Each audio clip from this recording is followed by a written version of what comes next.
We're standing in front of an exhibition design that I've made for Efter Babel at the request of the curators involved in this exhibition, which reinterprets another exhibition from 1969, Poetry Must Be Made by All, and I've tried to draw on the spirit of that exhibition to make a kind of a walk-through tower, which brings a number of things from art history and from contemporary cultural production together in some kind of way that makes sense. Here we have the original exhibition cover from Poetry Must Be Made by All, from the Moderna Museet here in 1969, and I've tried to pull things out of that conversation and reorder them in a way. What I really liked about that first exhibition was that it drew a kind of art historical line linking together different moments and different practices, which either exited the kind of gallery conversation and entered art with industry and design and these kinds of things, and also a kind of a political conversation from different moments in history. So we start with Russian constructivism, we move on to Dada and Surrealism, and then from 1969, the point of view of 69, we end up in May 68. A kind of a contemporary moment from then where political discussions were also entering and coming from art. And I've tried to interpret the kind of spirit of that proposition and added an extra step on the way from today's contemporary culture, and that is the perspective of hacktivism and anonymous, and people generating words and images around anonymous and their platforms. So I've used this tower along with Alessandro Bava, who's an architect that I've worked with on this project, as a kind of way to bring all that material together. And we've used a form which we copied from a trade fair presentation which looked at a video game, so a first-person shooter. And I really like the language of display that happens in trade fair context, because it sort of is a contemporary industry version of an exhibition, and we've tried to use that language to bring all these things together. So here we have graffiti taken from Grand Theft Auto, which is maybe some kind of cultural reference point for the anonymous world, because computer gaming is maybe the most viewed and used culture that's produced today. And we've taken quotes from Grand Theft Auto, from their graffiti in their world, and put it alongside graffiti from 1968, from around Paris. So To Hell with Boundaries sits alongside Dream the Impossible Dream of a Planet, Fire and a Dinosaur. So it's kind of flattening those forms. Let's go into the tower now. Here we have exactly commentary from the original exhibition, drawing constructivism and surrealism together, and we have originals from the collection here, El Lissitzky pieces for a strong, healthy, and free human race, something that came from Russia in a very revolutionary moment, alongside beautiful drawings by Magritte from a slightly later moment, but yeah, surrealism maybe having that same conversation or that same spirit, according to Poetry Must Be Made by All. We also have that alongside contemporary things that I brought in, like this Max Headroom Mask. And this mask was used in the first television hacking incident in Chicago in 1987, where people broke into the signals and stopped Doctor Who airing, and instead this mask came on yelling all sorts of gibberish. And it's interesting to compare that to this other quote from the original exhibition, which is a Dada trial that they did against a poet in the early part of the century as well, where they had a blow-up version of this poet and they condemned him to a court of error with no rights of appeal or possibility of impeachment. Moving further up here, we have another contemporary moment in design, the Table Gun by Philip Stark, which uses AK-47 as a kind of a ornament. It's again art and cultural production entering industry, but it's also, of course, a revolutionary symbol in a way. AK-47s are things we associate with terrorism and these kind of guns because they're very reliable and easy to get your hands on. Here we have another example of art entering industry in a contemporary or semi-contemporary moment. This is the Deutsche Bank logo, but the original painting of the Deutsche Bank logo is designed by Anton Stankowski, and this is a copy that we've made of Stankowski's original painting. So it uses the language of abstraction so that you could maybe draw a line from constructivism with for contemporary industry. We now move through to a kind of a central piece here.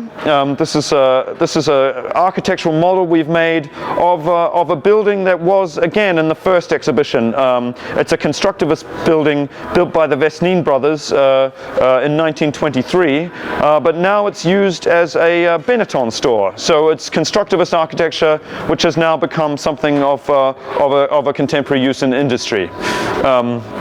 And here we have also El Lissitzky's beautiful designs for Soviet Life, a magazine which was being designed at that moment as well. That next to some pieces from the collection of a later use of Soviet style, and here we have a more contemporary interpretation of that same language. We have a model of the Hunger Games Main Street with a protagonist here, Katniss, standing in front of what has become a reinterpretation of Soviet architecture. We have that alongside Anish Kapoor drawing for his tower for the Olympics, which is now in London, the tallest public sculpture in London, which drew on Tatlin's monument for the Third International for its design. And that's next to a little bit of swag from the interview, which interprets North Korean culture in a kind of fun way, supposedly from James Franco and Seth Rogen. A very controversial film, and interpretation of this material in a different political setting is, of course, sometimes things that inspire questions in viewers. Behind us we have Back to the Future's hoverboard, and actually if we can gaze over in this direction, you can see Tatlin's Le Tatlin machine, which was a kind of a flying machine designed by Tatlin in Russia in the early part of the century, but that could never really fly. And I think the hoverboard could be a nice thought in that direction as well with contemporary material. We have a quote here and some of the discussion I've defined. We wanted flying cars, instead we got 140 characters. A famous Peter Thiel quote, who's a Silicon Valley venture capitalist. And here we have the impossibility of the flying hoverboard, but we do have Twitter, which has become so important to our political conversations. Here we have a copy of a painting that I've made, which is in the Facebook headquarters in Palo Alto by an artist named Ian Ross. So I did a copy version of this because I found it very interesting. It's the language of abstraction entering industry again. And we have a very rare painting on the far wall there, Malevich's black square with a white square there, a first attempt towards abstraction, and it's interesting to see where that painterly language has ended up today. Another thing in that direction, from the collection we have Francis Picabia here, and Picabia was a guy who thought a lot about technology through painting, and to think about Picabia's Dadaist thoughts about painting and where machines were going at that moment compared to where Facebook is thinking about how that can interact with is a great thing as well. Here we have a door right in the middle of the space. It's a copy of a conference room door from the Deutsche Bank Tower in Frankfurt, and they name all their conference rooms after contemporary artists. So this is the Francis Elise door here. If we go around the other side, I don't know if you can see this on the camera, but there's a full map of the Deutsche Bank Tower and the Wolfgang Tillmans room, the Ricard Tirvanija room, etc., etc. Artists entering industry today. Speaking of artists entering industry, we have here the Yeezus tour jacket, Kanye West's controversial tour jacket, which used the southern flag as part of the design. And West said, react how you want to react. Any energy you got is good energy. You know, the Confederate flag represented slavery in a way. That's my abstract take on what I know about it. So I made the song New Slaves. So I took the Confederate flag and made it my flag. It's my flag now. Now what are you going to do? So that's put next to Malevich's designs for theatre productions. So it's contemporary theatre and historical theatre in kind of provocative conversation. We have a reproduction of Broadtar's piece, which looks at different languages. This whole exhibition is also, by request of the curators, a reflection on a Tower of Babel. So what we're walking up now is also a kind of Babylonian tower which deals with language. And it's nice to have French in there next to Russian below here. We pass also a fantastic Dali print, another beautiful excerpt from the collection. Surrealism so important to that first exhibition in '69. And here we enter into a kind of a final spot in our walkthrough, which is a sort of mini exhibition within an exhibition about Anonymous. That's another beautiful Malay which we just passed. But here we have different excerpts from culture produced by Anonymous and different Anons. Here we have a video showing a call to arms, sort of, for the anti-ISIS anonymous group, next to Anon Ghosts imagery created with an actual AK-47 rather than just the lamp that we had down there, and anti-ISIS movement imagery. So Anonymous, I feel, is a very important generator of culture, imagery and text in today's society, and it's interesting to think about that alongside these avant-garde movements from Russia, and alongside situationism, and alongside Dada. I think some similarities can be drawn in the motivations and techniques there. Here we have a hardware that is used by hacktivists, Alienware, a Dell Alienware computer. Gaming computers are often used for their processing power. And we have Tails browsing system that runs through Tor. So everybody that uses this machine is supposedly anonymous and can do these trolling gestures and various other kinds of gestures that make Anonymous so powerful. And that also always mixing in with the historical. We have a beautiful Rodchenko sculpture there, which kind of resonates with some of the forms of the laptop and the way that I've chosen to display it. But another form, another moment towards abstraction.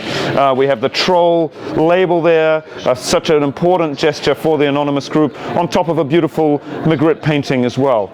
And from the top of the tower, we can look down on this history, on these different artistic moments, and see if this proposition really makes sense to us. If all of these things that I'm trying to put in conversation really can be in conversation, or whether they're things that should be interpreted in other kinds of ways. So I hope that's been a little brief introduction to the tower here.